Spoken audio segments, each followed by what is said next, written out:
This method can help answer key questions in the field of cell biology, such as protein input into chloroplasts.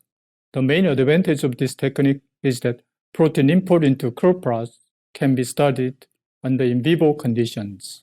Demonstrating the procedure will be Junho Lee and Hyangju Kang, two postdocs from my laboratory. To begin, harvest intact leaf tissues from 2 weeks old plants from 1 to 2 B5 plates. Use a surgical knife to harvest the leaves, and place them into a 50 milliliter conical tube containing 25 milliliters of enzyme solution. Place the tube horizontally on a rotary shaker and incubate with gentle agitation at 22 degrees Celsius in the dark for 8 to 12 hours until only petioles and stems remain in the solution.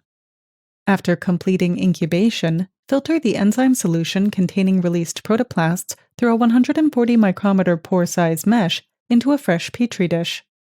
Then carefully layer this solution on top of 15 milliliters of 21% sucrose solution in a 50 milliliter conical tube. Centrifuge the tube in a swinging bucket rotor at 98 Gs for 10 minutes with the lowest acceleration and deceleration settings. After that, use a Pasteur pipette to carefully remove the protoplasts from the uppermost layer containing enzyme solution and from the interface between the enzyme solution and sucrose solution. Transfer this solution to a 50 milliliter conical tube containing 30 milliliters of W5 solution and invert the tube to mix. Centrifuge the tube at 51 Gs for 6 minutes. Use a pipette to discard the supernatant.